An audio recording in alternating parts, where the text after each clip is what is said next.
everybody, to Brave the Wild. With me, your host, Paladino Joey. Brave the Wild is available on thesportstuff.com, iTunes, Stitcher, and Double Twist. Great to be back on board once again today as the Minnesota Wild wound up having a pretty solid week at, 2-1. Not bad, honestly. Nice effort against the Tampa Bay Lightning that collapsed in the last 2 or 3 minutes. That's unfortunate, but it's one of those kind of things when you're playing the best team in the league. I don't know. That's just always, just always that way, especially on the road. I mean, it's like pack a freaking lunch, I guess, as Paul Allen would say. But that's just kind of how things went with the Wild against Tampa Bay. They ended up losing 3-0 there. But then a couple of divisional wins against Dallas and Nashville, as we doubled them up, 4-2 victories over Dallas and Nashville. So, all right, good. You have the home-and-home situation, of course. We'll be playing Nashville tonight, so that'll be in the preview segment as the schedule gets a little, not too bad, and then it gets tougher than the following week as we head a little bit further into January, second week of January, and that'll be on next week's show. I'll be previewing those. Hopefully another positive week coming up. I think the possibility of that is pretty good. Let's talk about the Tampa Bay game, December the 23rd, the day before Christmas, a couple days before Christmas. The last game before Christmas is what I was trying to say. I hope all of you did have a Merry Christmas, Happy Hanukkah, and all that. So thank you very much for making this show a part of your holiday and Christmas weekend as we try to get the whole game to load. Obviously, 3-0 game. What really is there to say? I mean, the Wild put up a good effort. Tampa Bay definitely led in the shots department for quite a while. The Wild kind of caught up, basically. Good scoring chances. You're going to hear Mikael Granlund's name quite a bit on this show. He's definitely, he definitely had a very strong week. He had multiple scoring chances in this game. Charlie Coyle, time and time again, also through the course of this week, he had some serious scoring chances. He would get a couple assists during the week because of some juicy rebounds off of what you thought were pretty good chances to score. Poor Charlie Coyle, still stuck at only 2 goals, but 12 assists on the year. Again, because of the juicy rebounds as he crashes the net. He's looked active. He's looked good out there. Joel Eriksson has continued his emergence. He seems like he's like a half a step off on occasion. And that's the only thing, as he gets better, more experienced, stronger, all that, and then he's just going to take off. I mean, you can just see how close Joel Eriksson is to becoming a pretty good player out there. And that's pretty much what you've been hearing from just about everybody in the know when it comes to the Minnesota Wild regarding Joel Eriksson. Again, strong week by Mikael Granlund. I thought Tyler Ennis the whole week was very good as well. Very good. He's starting to look like the Tyler Ennis that looked good in Buffalo. He's about a 49, 50-point kind of guy, 20 goals, 30 assists type of player, putting the pucks on net. He's got that quickness, and you're starting to see it again, and it's nice. It's nice to see Tyler Ennis starting to look like the Tyler Ennis of old, which a lot of us kind of were intrigued by in Buffalo years ago. If the Wild didn't make a trade with Buffalo about 4 years ago or so, before all that concussion nonsense took over, and before he went to the Los Angeles Lakers. No, I'm kidding, because there's a Tyler Ennis on the LA Lakers. I was making fun of that on the Timberwolves Explosion podcast as well. Minnesota Timberwolves, yeah, there's a Tyler Ennis on the Lakers. It's kind of goofy. I'm like, so that's what hurt Tyler Ennis for a little while. His timing is off and all that. But okay, haha, I know, it's not funny, right? Riley Prosser during the course of the week did well. You got to see Dumba and Rodin back together, which of course meant a feature presentation. Spurgeon and Suter back together at times, and it's kind of becoming a main theme again, which is a little bit unfortunate. But again, Dumba, strong week though. He's continuing to look better and better. You're seeing less and less of the defensive gaffes and more legitimate scoring chances and some nice passes as well. He had a 2-point game against the Nashville Predators. I'm jumping ahead a little bit, but it's okay. Nice scoring chances by both teams. Clearly, Tampa was the better team. Alex Staylock, though, was awesome in this game, and it's like you feel bad. Ultimately, though, he would give up 2 goals because, of course, Nikita Kucherov was probably a Hart Trophy candidate right now, would tip in a long pass from Nemskitov. Ultimately, it was a shot from Nemskitov when the Wild had the empty net situation late. And Kucherov just kind of lightly tapped it in because it was going to miss by like a millimeter. So it's like, okay, cool. Everybody got a point there. You get three guys getting a point on an empty net. That figures, but good for them, I guess. Dan Girardi opened the scoring finally with about 2 minutes remaining, or about 2.5 minutes remaining. I don't know. It's just kind of is what it is, guys.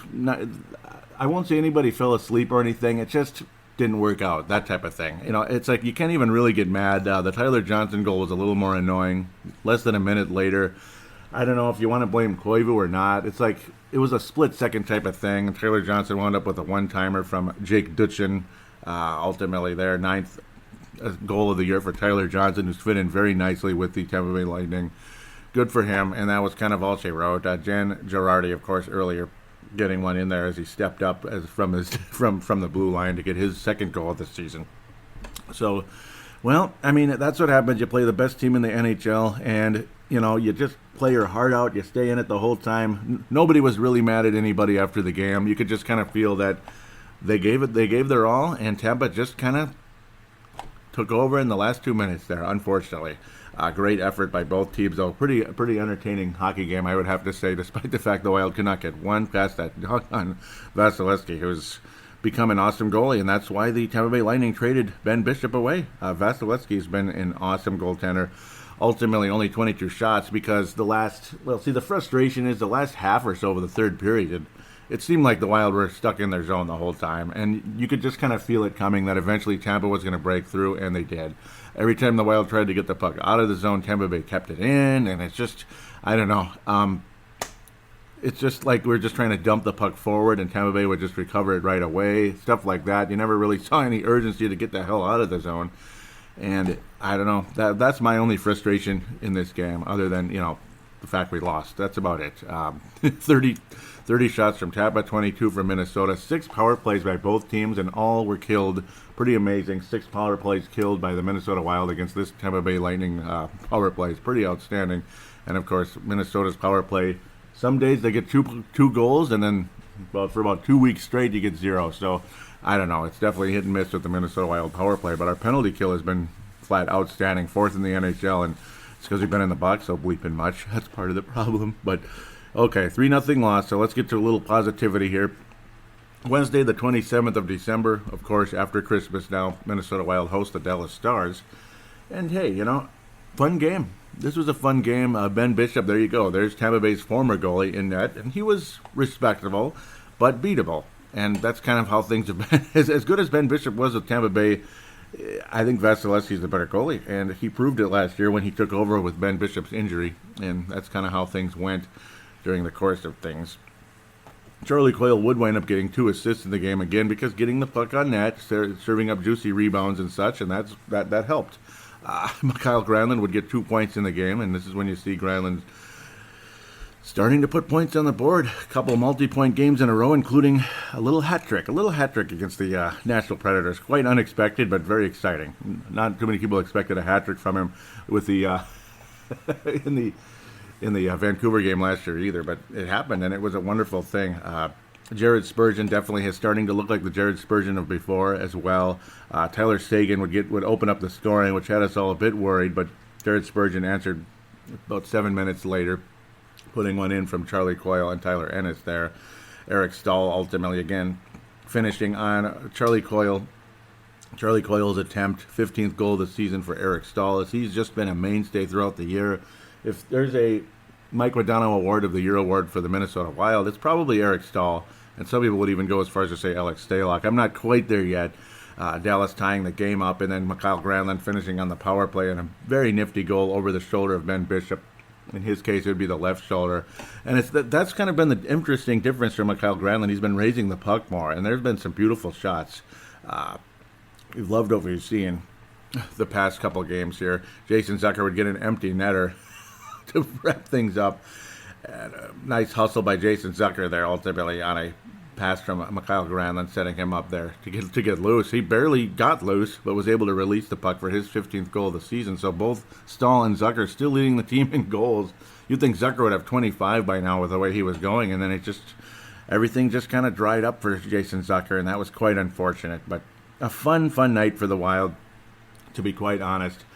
Entertaining hockey game. It was, again, very exciting to see Mikael Granlund putting that past Ben Bishop. As you're seeing a different guy. It's crazy to think that Phil Mackey thinks Mikael Granlund is a bust because of his amount of goals. It's like there's a lot more than just goals when it comes to Mikael Granlund. He's more of a playmaker, if anything. And, he's good defensively as well. But, again, his passing is insane. his goal scoring it's always existed because, I mean, years ago you saw what he could do in the World Juniors and such.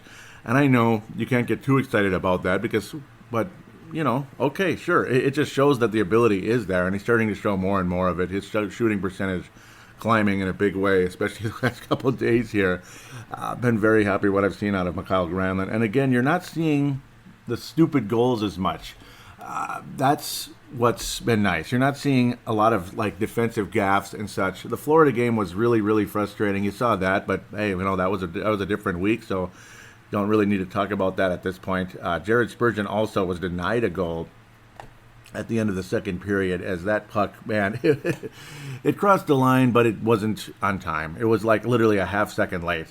Spurgeon could have had 2 goals in the game. There was even another scoring chance for Spurgeon. You thought he was going to have it. He almost could have had a hat trick. You would have thought. I think one of these days Jared Spurgeon will have a hat trick. I mean, if Ryan Suter can do it, I got to think Jared Spurgeon can do it. He's more of a natural goal scorer, I think, than Ryan Suter is. Suter's more of an assist guy, a power play quarterback kind of guy. Doesn't have a rifle shot necessarily, where Spurgeon's got some really nice scoring ability. And of course, he does rack up the assists, just simply putting the puck on net or setting up other players. Spurgeon's value is off the charts. Obviously, his defense is phenomenal. But then you add the offensive ability of Jared Spurgeon. I mean, he's as valuable as it gets to this team. And it's nice to see Spurgeon playing up to what he was before, and that's one of the reasons the Minnesota Wild had a successful week against some pretty pivotal division foes, especially Dallas, when you consider Dallas is the other wild card team, and right now the Wild are the upper wild card. So that is very, very nice. Minnesota would be the 7th seed in the Western Conference if the season ended today. And an entertaining Dallas game where the Wild, they were the better team, but only by a little bit. Nashville comes in as a red-hot team, and of course the Western Conference champions and all that, and they had their, they've been having a very successful season as well. Kyle Turris has been a nice addition. He would have an awesome goal in the game, to be quite honest, even though it's a bummer. You don't want to see it happen, but it was a good goal. Again, another 4-2 victory for the Minnesota Wild. Mikael Granlund opening things up in the scoring. The assist from Dumba, that was a nice little pass from Dumba as well. Dumba was very active in the game. He might have had a hat trick in the game. He could have had a goal also if Stahl wasn't in the net a bit, interfering with Pekka Rinne. That was unfortunate, but it's, it kind of is what it is. Dumba with a really nice setup though to Mikael Granlund, just kind of waiting. He just looks like a different guy. How he kind of does these little hesitations, and then he releases on the pass or the shot. And it's nice how he does it. He kind of fools defenders and goaltenders the way he does it. And just the skill level of Matt Dumba is starting to really show as his points continue to climb. It's ever since Spurgeon got hurt, you're seeing a different Dumba, I got to say, for the most part. Again, he had a gaffe against the Edmonton Oilers, but it wasn't 100% his fault. I mean, there was other players too. Just get to the damn puck. You can't just let the puck just sit there. So, again, but luckily that's in the past. We'll try to look at it that way, I suppose.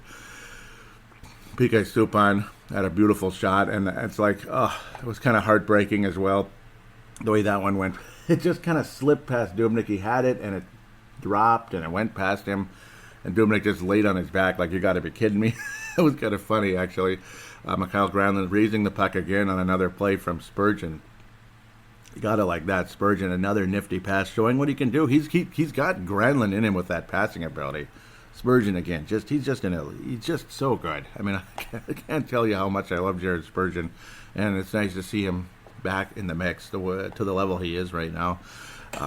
Granlund again raising that puck on the power play, so the Wild would get a power play in the game. That's important, obviously.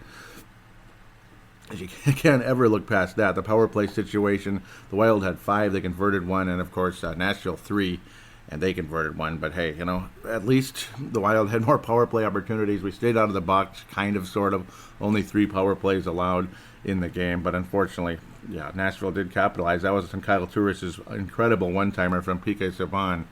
Nice little pass, and wow, I mean, Kyle Turris with that nice release. In fact, it wasn't quite a one-timer. He made a little move and then released it just barely past Devan Dubnyk, because Dubnyk is back, of course. I didn't even mention that. But you saw it, so, right? No, Devan Dubnyk returned to this game. He was very solid, but unfortunately that first goal by Subban was a little bit, it was kind of like classic Dubnyk, where he has it and it drops and it gets slides right past him. Can't believe it. But a nice release by Kyle Turris. Only his 8th goal of the year. You'd think he's got like 20 by now, but that's it, unfortunately. Dumba, though, just a few minutes after his disallowed goal. Again, the hesitation, waiting for the right time to release, and he just put it right past Pekka Rinne from out there. And it was a beautiful shot from about 22 feet away. Just an awesome goal. 7th goal of the year for Matt Dumba. Multi-point game yet again as the guy continues to climb. He just waited and then released and cut it through about four defenders of Nashville and past Pekka Rinne as well. Incredible. Mikael Granlund would add the empty netter thanks to Eric Stahl sliding it forward. And Granlund would get the hat trick, and you'd see the hats come down on the ice. And luckily I've got the hats here all over the couch just waiting. I've got about 7 different hockey hats. I just throw them down whenever someone scores. I throw them one by one whenever somebody gets a hat trick, which Granlund's back-to-back for the Wild. As I remember last year, Vancouver Canucks, that's the last hat trick for the Minnesota Wild. Granlund jumping on board there. The last one before that was Ryan Suter. And yeah, we'll leave that alone for now. One of these days, I think I wouldn't be surprised to see Dumba or Spurgeon get one.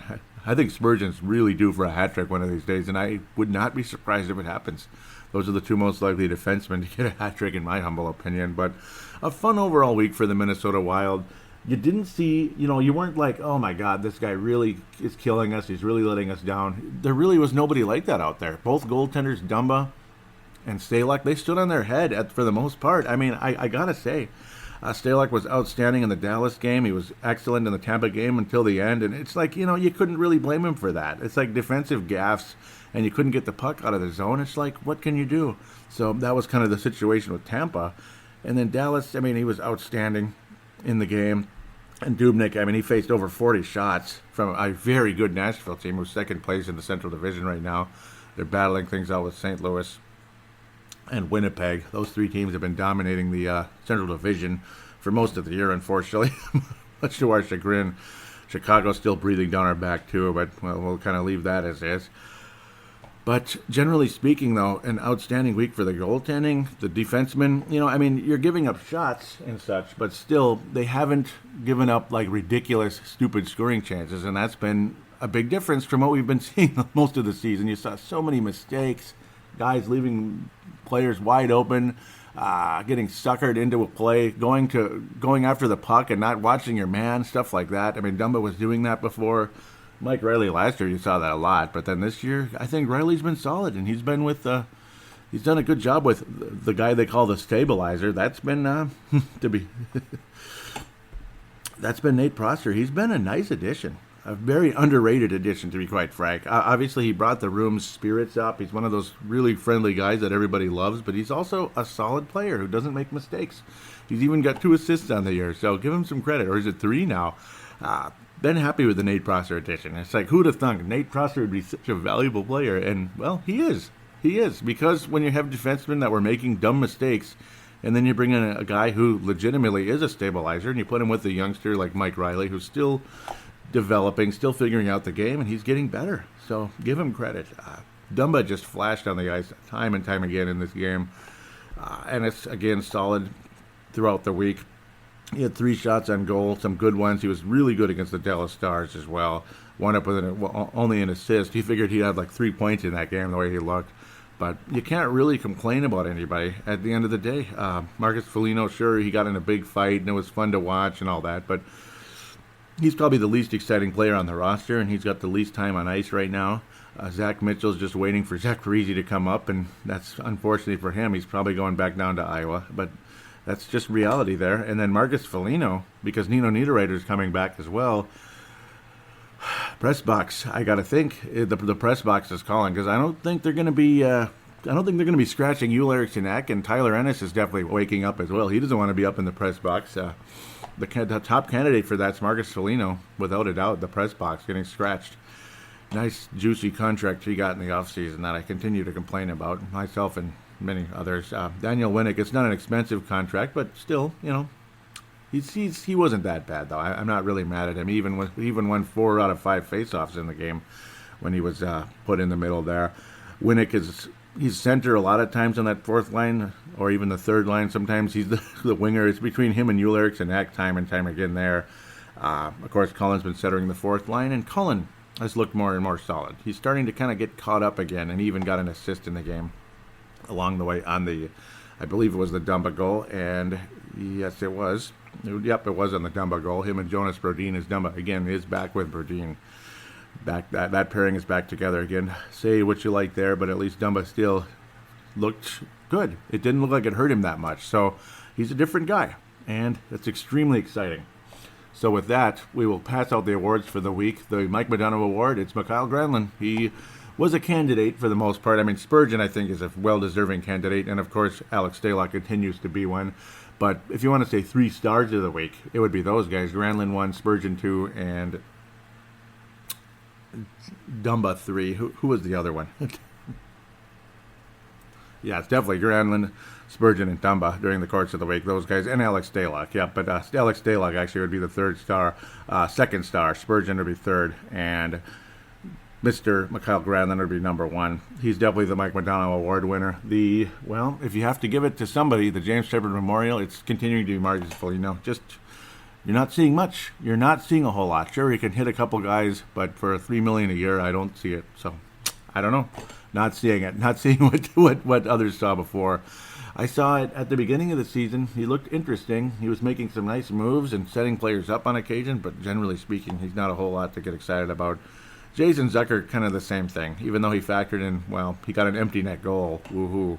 He's been pretty invisible as well. I think he kind of should share that award in terms of he's not been that visible of late. So, there. That will wrap up this segment. We'll take a quick break, come back, preview some games, and look at the prospects. Some of them are stepping up once again.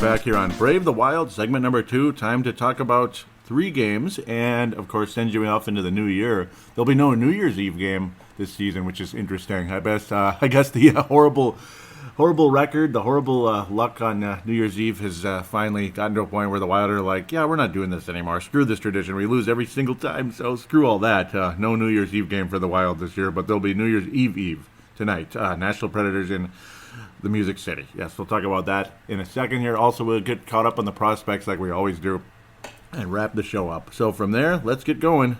December the 30th, Minnesota Wild head to Nashville, Tennessee. Yeah, we just played them. Same team, same bat time, same bat channel. Expect Mr. Soros, Juice Soros in there, and of course Alex Staylock to be in net. It'll be an interesting game. I would love to see the Wild sweep this home and home. Hey, it's possible. I mean, both teams played last night, so it's possible. The Wild's success rate against Nashville this year has not been bad, I'd have to say. I like to believe it's a winnable game at the end of the day, as the Wild are up 2-0 in the season series. Of course, you had a pretty interesting one, 6-4, back in November on the 16th. Before Thanksgiving, this one before the home and home before New Year's Eve here, 4-2 last night. Minnesota Wild, well, one more win and the Wild win the season series. I think the Wild will win the season series in Nashville. I've liked the way we've played. We're averaging 5 goals a game. Nashville's averaging 3. So why not a 5-3 win for the Minnesota Wild against Soros? I don't know. I don't know. I got a feeling if Nashville's going to win one in this, it's probably this game. And I was kind of figuring it the whole time. I'm going to go with Nashville, but I think the Wild will be very competitive. Maybe squeak out a point. Maybe the Wild do win. I don't know. Of course, Philip Forsberg's leading the way in scoring. PK Subban added a goal and an assist last night. Good players up and down the roster. Roman Josi, yeah, we're talking about him. Kyle Turris had a pretty awesome goal, though he's struggled most of the season, believe it or not. Did get his 8th goal of the season overall. But so far with Nashville, he's been more productive with Nashville thus far.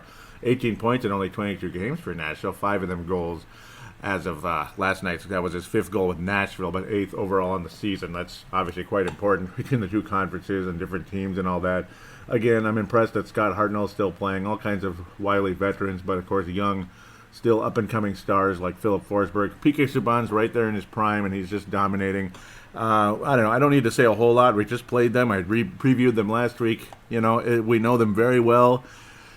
Oh boy, I don't know. 3-2, 4-3 type of game. Maybe it'll be 3-3. The Nashville will win in overtime or shootout or something like that. Even though the Wild's success rate in overtime is extremely high, Nashville was one of the hottest teams in the Western Conference. Of course, they have lost 4 out of their last 5. So let's be fair. They were hot. They're still way up there, but they've dropped past Winnipeg. Unfortunately for them, the Nashville Predators actually did recently beat the St. Louis Blues just a couple nights ago before losing to Minnesota. That's us, of course. Yeah, no kidding. In St. Paul just last night. So, Nashville's been giving up a lot of goals. The only game they finally won was they kept the St. Louis Blues down to 1 goal. Other than that, they gave up 6 to Winnipeg, 4 to Carolina, 4 to Dallas, and then 4 to the Minnesota Wild.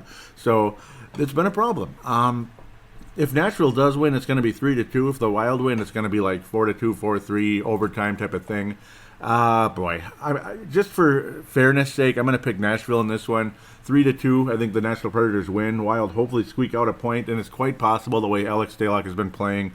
He got the night off last night. Can you believe it? God, man, Alex Staylock actually didn't play. It's one of those now. It's kind of funny. It's the other extreme. One extreme or the other, where it's always Dubnyk. Now it was always Staylock because of Dubnyk being injured. But Dubnyk's sharp last night, facing 40-plus shots, and ended up getting the job done, stopping 40 of 42 shots against the Predators. This one, I just got a feeling Nashville's going to squeak it out. 3-2 victory for the Nashville Predators. Most likely guy to score for the Minnesota Wild.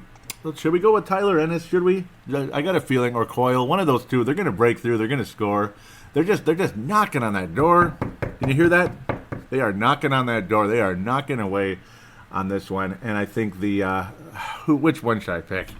I'm going to go with Tyler Ennis. I think he'll score. Coyle, maybe he'll get another assist or two. Maybe he'll score 2, but I'm going to go with Tyler Ennis as the most likely guy to score. I know it's weird, but we'll go with that. Nashville wins, though, in a close one, 3-2. Hopefully, Minnesota squeaks out a point.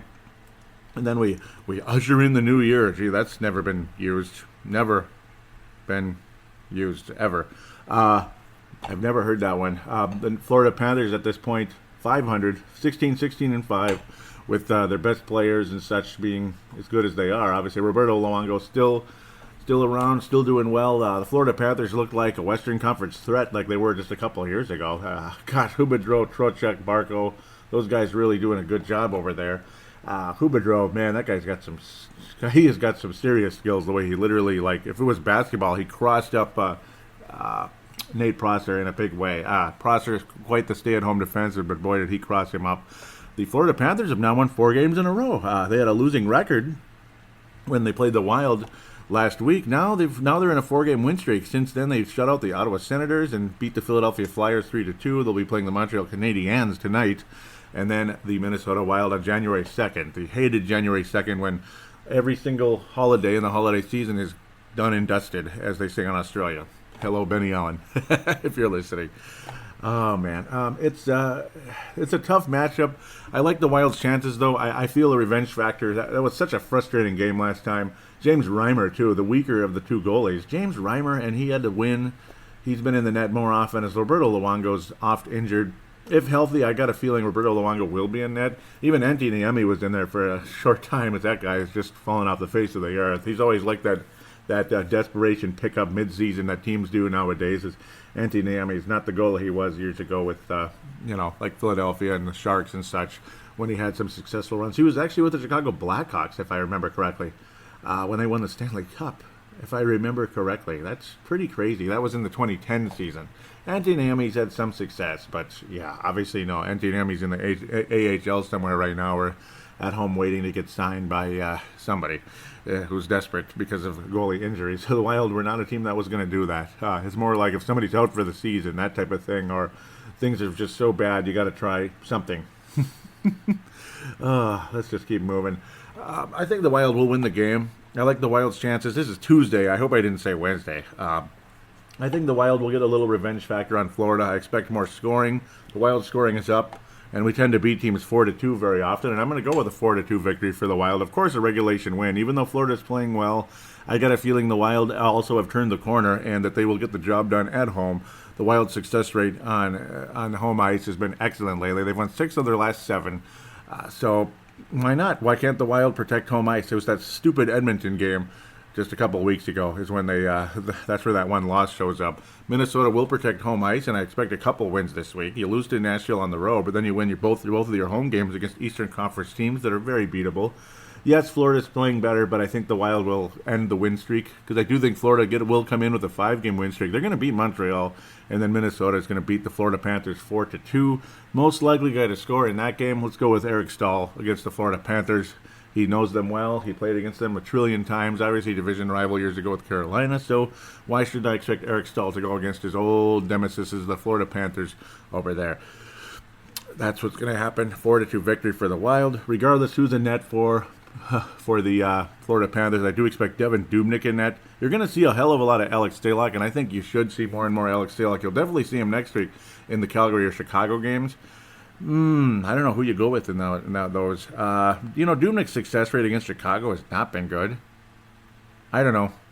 But then again, Staylock kind of got, whatever. Let's just, Staylock's gotten beat up too at times, but it depends on how guys are playing in front of him as well.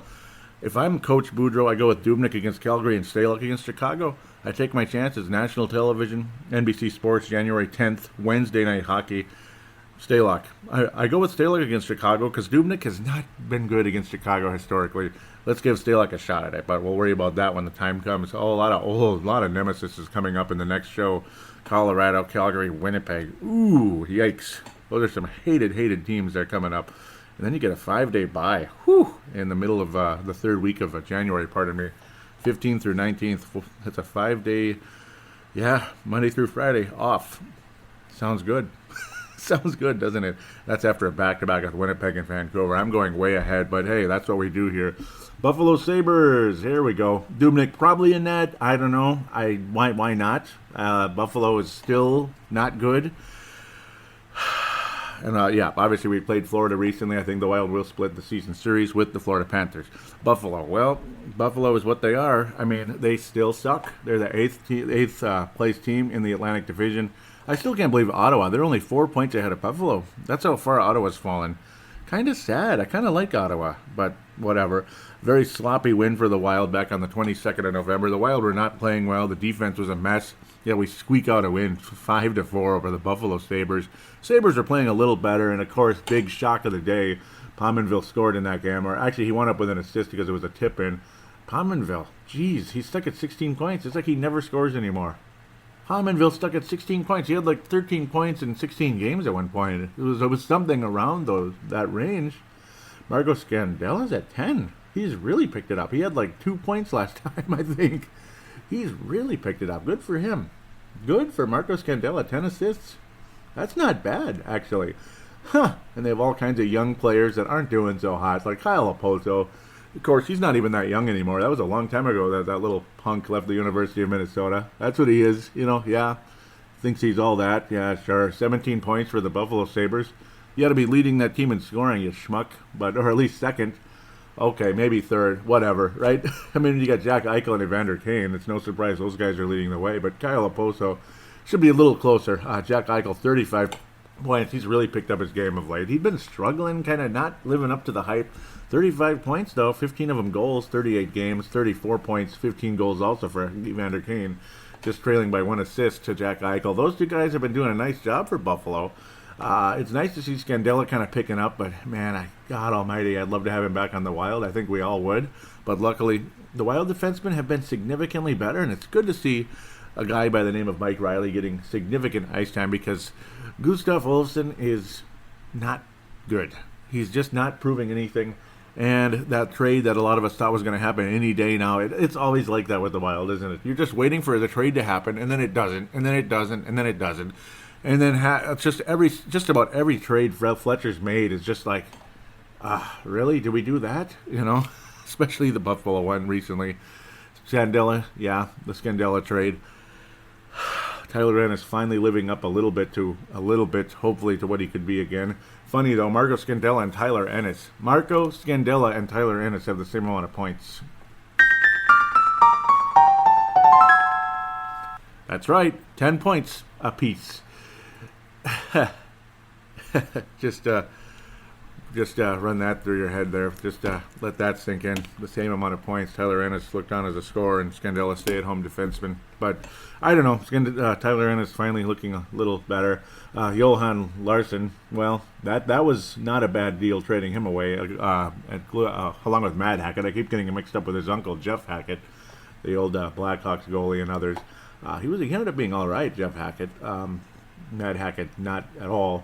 Johan Larsson, nothing. All those guys were actually traded in the Pominville deal. It was a good trade at the time. A little expensive because they gave him a first rounder and then the expensive contract. We could talk about that a million times, but Pominville did provide defense as well. He was a good defensive forward, so we do miss that significantly when you're having forwards right now that don't provide a whole lot of defense, and they made some mistakes, but luckily the Wild do look like a significantly different team the past week and a half. So let's fold our hands and pray. Of course, Zach Parise, we'll talk about him in a minute when we talk about the Iowa Wild, because they got a veteran addition. And Brian Malone's back too, and now he's off to the Olympics. Can you believe that? How weird is that? Yeah, it's like I almost don't even want to preview the game, do I? It sounds like. But no, I do. I think the Wild will beat the Buffalo Sabres. They'll sweep the season series on the 4th of January. The Minnesota Wild will sweep the season series versus the Buffalo Sabres. To me, you gotta do that. I mean, how can you not? So that's kind of the way I'm approaching it at this stage. Minnesota wins 4-2 over the Buffalo Sabres. Let's get rid of that 5-4 thing. I keep going with 4-2, 3-1. Buffalo Sabres, Minnesota, 4-2, 3-2, 5-2, something like that. There'll be an empty netter somewhere along the lines, I think, where Buffalo will pull the goalie and all that. And then a guy like Zucker or Granlund will get the empty netter. Jared Spurgeon's going to score against Buffalo. That's a name that keeps floating around. I think he's going to have a really big week. Don't be surprised to see Jared Spurgeon come back with another 5 or 6 points this week. I've got a feeling Jared Spurgeon's going to really pop it this week. And maybe Dumba. It's going to be one of those two, but one of those two, that's my prediction for the week in the sense of Jared Spurgeon or Matt Dumba will have a 5 or 6 point week, and they'll probably walk away with the Mike Modano Award next week. But Spurgeon will score against the Buffalo Sabres, and then things get extremely interesting, like I already talked about. Colorado, Calgary, Chicago, and then Winnipeg coming up. Of course, the Winnipeg will be 2 shows from now. The Winnipeg preview, that'll be a 2-show preview. That'll be an interesting show, but yeah, we'll keep up with prospects along the way as well, and they'll just enjoy more detailed conversation about those particular games and the team in general at that time. Kind of what I'm doing now, I guess you could say. So Minnesota should beat the Buffalo Sabres. I mean, why not? Their goaltending is, Ramen Lair is okay. I mean, about 2 3/4 goals against average. Chad Johnson has been awful. He's struggled mightily. He was way better in Calgary. Way, way better in Calgary. He was good in Buffalo a couple years ago, and I keep talking about that.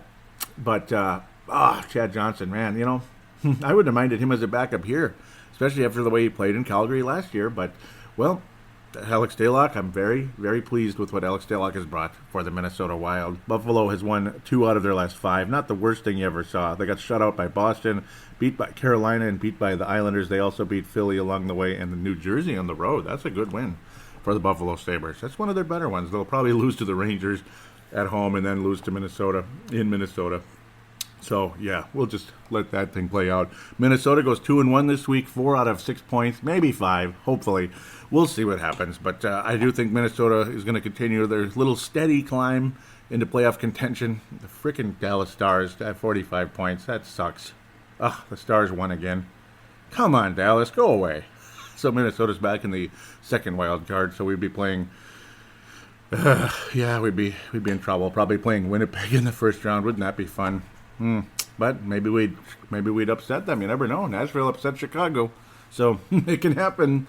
So what? You're the number 1 seed. That doesn't mean a whole lot. It sure didn't last year, did it? At least for the Chicago Blackhawks, are the number 2 seeded team that plays in St. Paul. So number 2 in the Western Conference, and you couldn't even win 2 games. Frickin' Mike Yo's, frickin' Jake Allen, frickin' St. Louis Blues. Yeah, you get the idea. 2 in 1 week. Let's take a look at the prospects, shall we? There. As we transition into prospect talk, let's get her going there, eh? So, during the past week, Sam Monats had his 10-game point streak end, 14 points during that stretch, though, during December. Samanas, wow, Iowa Wild. He's leading the team in scoring, tied with Justin Kloos, another wonderful story. He didn't really have any huge point streak. He's just been extremely consistent, of course. I've said a billion times, former captain of the Golden Gophers, one of the better players there with the Gophers from Lakeville, Minnesota, just like Neil Nate Dog Thiesing, who's been on the show many times in the past. I'd like to have him on again one of these days. Justin Kloos has done a wonderful job, though. Only 5'9", and then Samanas 5'8". The little engines that could there, leading the league, leading the team in scoring. I'm very happy for those guys. Two very, very solid college players during their time in Quinnipiac and Minnesota there. Samanas, very prolific scorer, and he's leading the club there. 11 goals, tied with Pat Cannone in the goal category. Kyle O'Reilly and Pat Cannone, more AHL kind of guys. They're in their low 30s, unfortunately for them. Kyle Rao has picked up his game a bit. Frickin' Mario Lucia had a 2-goal game last night. So, all right. That's about time, Mario Lucia. He stepped up a bit the past week or so. So, he gets a little props. He has stepped up a bit. Very happy. It's do or die time for Mario Lucia, though. He's 24 years old. He's going to be 25 next August. So, yeah. Mario Lucia needs to get, if he's going to be in the NHL, it's about time to giddy up here. Only 11 points in 26 games with the Iowa Wild. Boy, Mario, time to get going. Left winger there for the Iowa Wild. Unfortunately for him, Luke Cunnin added his 7th goal down there. So good. Luke Cunning's got 11 points. He picked up after a little quiet stretch there. I don't know. It's like he lost his scoring touch, but, well, he's the youngest player on the team. He's back. He played on the line with Zach Parise. That's right, Zach Parise. Played on the line with him there. Very cool. And Luke Cunnin ultimately did score the goal. Parise with the assist. How cool is that? Two very similar guys. One's 33, one's 19. Chesterfield, Missouri there. Of course, Parise from here locally. We all know that pretty well by now. Luke Cunnin, his 7th goal, though. Not bad. He's actually 4th on the team in scoring, or is it 5th? Kyle Rao's got 8, pardon me. Hanging in there. Luke Cunnin. Very cool to see Zach Parise get his 1 game down there, and he got his assist, and he looked all right in the top line there for the Iowa Wild, and now he's awaiting his return as we head into the month of January. Probably don't be surprised to see Zach Parise debut at home Tuesday the 2nd against the Florida Panthers, or Thursday against the Buffalo Sabres. You will see Zach Parise. You will hear Neil Niederreiter's name on next week's show as well. So, going to be very interesting. Expect Zach Mitchell to return to Iowa, where he was extremely efficient down there, and he worked his ass off, and huge props to him. He had 16 points in only 11 games down there. That's why he got called up. He worked his ass off, and he's a good, solid player. And you're hearing guys like Joel Zelgad locally saying, yes, Zach Mitchell, I'm sure he's a good guy, this and that, but get Luke Cunnin up here. Stop screwing around. And, well, yeah, I mean, I don't blame anybody saying that, but the guy had completely lost his scoring touch. And I don't know. He's finally starting to regain it a little bit down in Iowa. So I don't have a huge problem with Cunnin down there right now. And then it gets extremely interesting if Cunnin ever does get called up, because you ain't sending down Joel Eriksson Ek. He's on the verge of breaking through, because he did break through down in Iowa. He made it look easy down there. 7 points in 7 games.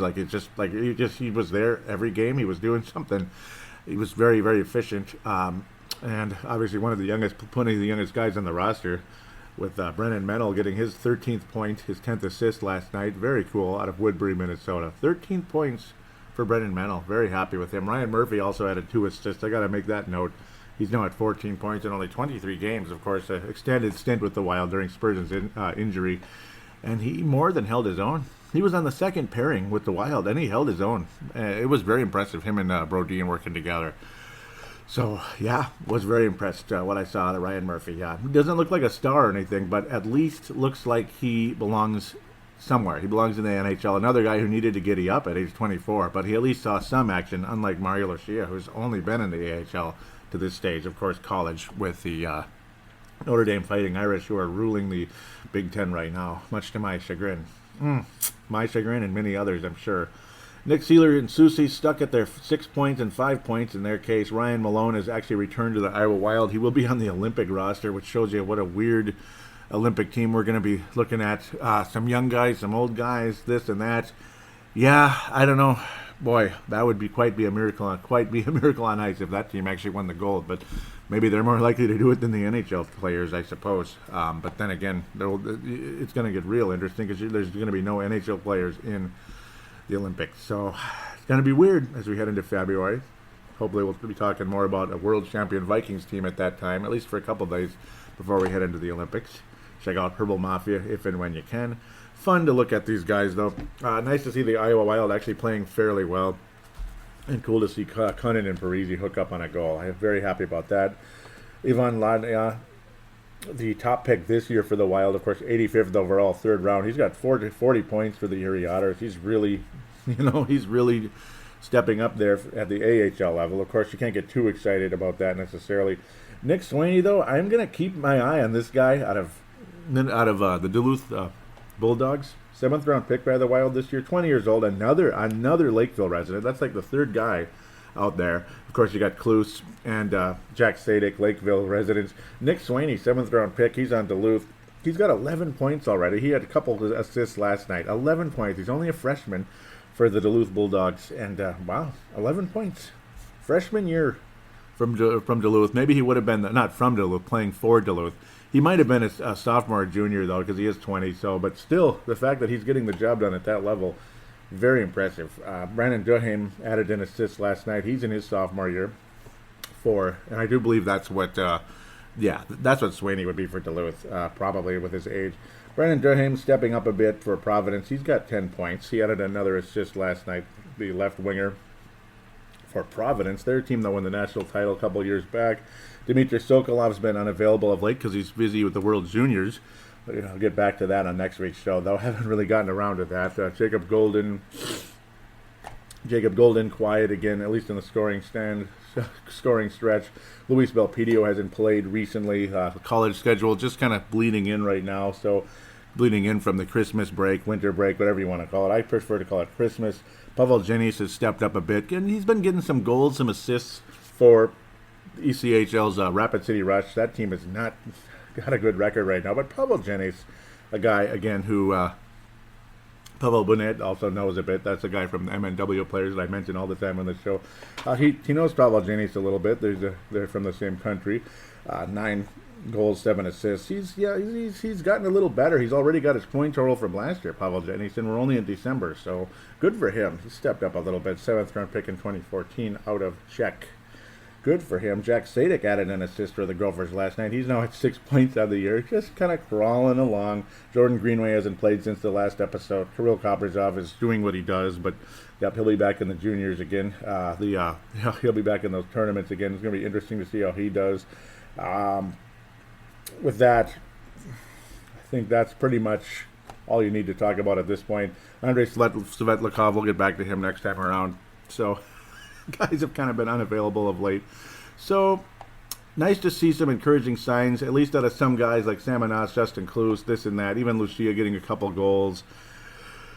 There's some hope out there, but of course, and it's extremely important to see Luke Cunnin stepping up, as he is looked on as the top prospect out there in the Wild system at this stage. He's got to be. I mean, who else is it?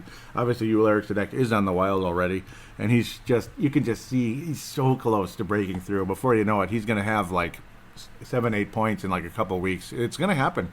It's going to happen. Before you know it, within 2 years from now, you're going to see a completely different guy in Joel Eriksson, and he'll only be 22 years of age at that stage, or turning 23, something like that, because his birthday is on the 29th of January. He's going to be fun to keep up with, though, the Sweden native there, Joel Eriksson. Really looking forward to what he brings. And to give a shout-out to MNW players, Facebook.com. Thank you guys again. Pavel Bunet and Marek Skybau, you guys are the best. Having me on board that page as an admin. It's been inactive of late because Pavel's been busy, got his dream job, this and that, but he'll be back next year, he says. He's been keeping up, though, with the Wild on Minnesota Wild Hardcore. He posts there very often, but he'll be back to running MNW players again. Also, though, let's get to the Twitter account, at Brave the Wild. Want to thank NHL Podcasts for retweeting the show. Really appreciate you very much for doing that every week when I tweet out the show, and it's helped bring in listeners. I gotta think, because the numbers have jumped a bit, and I thank you very much. I really appreciate those of you that have jumped on board. Those of you that may have told your friends about this show, it's greatly appreciated because there's been an increase. It's been noticeable, and again, greatly appreciated. Luke Cunnin tweeted out a good luck to the USA Hockey guys tonight. Can't wait to watch them. Yep. it's always fun to keep up with the juniors and everything. It's always a joy. So Twitter, that's pretty much been very quiet. Otherwise, I don't go on as much as I should. Some people, though, you're always welcome to tweet me back and such, and you can get on the show, interact. Facebook.com/Brave the Wild. Facebook.com/Brave the Wild. Please do follow the Twitter account at Brave the Wild. At Brave the Wild. You're always welcome to tweet me at any time and get on the show with some commentary of any sorts. At Brave the Wild for the Facebook page. Please do give that a follow. Join it and join the discussion. Talk about the Wild on there. It would be greatly appreciated. Other than that, though, there's the phone lines, 209-736-7877, 209-736-7877. It is a voicemail. Do treat it as such. Mention you're calling in for Brave the Wild. Give your statement, shout-out, comment, question, and opine. It is a voicemail, so it's a 3-minute limit for that. Same thing for when you press the Call Now button, which goes straight to the same phone line through Facebook Messenger, so it's free no matter where you're from. It goes right through as long as you have some kind of Wi-Fi or cellular internet connection. It goes right through the internet, the data, whatever. And same deal there. There's also the audio submission route where you can use the free recording application on your smart device. Treat it the same way as a phone call, but there's no limit to it. Though I hope it's not a half hour unless it's some kind of a premium type of show, and then I just give you the floor. Some of you do have that green light to do that, so welcome on board to do that. Save it, email it to paladinolive@yahoo.com, paladinolive@yahoo.com. That information will be in the show description along with the Facebook page and Twitter account there. There's also one other way, too. It's the same thing, audio submission. Maybe you use Audacity on your laptop or desktop. Audacity, record it, and then email it. Save it, of course. Email it to me, paladinolive@yahoo.com. Same route there. Please do tell your friends about the show. Again, it'd be greatly appreciated. Also, please write a positive rating on iTunes or Stitcher. I will, when I see it, I'll read it and thank you on air. Thank you very much. Give you a big shout out. Appreciate it. Thank you in advance for doing that. It only helps the show. It only helps bring in more potential listeners. It's like, if you like the show, help me out a little bit with that. And I appreciate you in advance, those of you that have done that. Thank you so much. Thank you so much indeed. I want to wish everybody a safe and happy New Year. And hopefully it is a very happy New Year for the Minnesota Wild as we do turn the corner. That's the question here. Are we turning the corner? That's the title of this episode. You hope that this team is doing that and can head in that more positive direction into possibly back into the division lead again. You never know. I mean, you didn't see it coming last year, and then it came, and it came in a big way. It was fun. It was enjoyable. But, yeah, the playoffs were what they were. Maybe this time we can get hot late. We can get hot late rather than get hot now in December, January. Let's get hot in April, just like the 91 North Stars. Get hot in April and May, and then things get really interesting. There's nothing better than that. As long as you make the playoffs and you get hot at the right time, right place, that's what matters most. Let's get hot. Please, hot goalie, hot this, hot that, record hot power play, great penalty kill, solid defense, and consistent offense. Wouldn't that be fun? Maybe. That's the hope. That's our New Year's resolution as Minnesota Wild fans, and hopefully as the club as well, that they'll get hot at the right time in the right place. That's a good New Year's resolution as far as I'm concerned. We'll talk to you in 2018.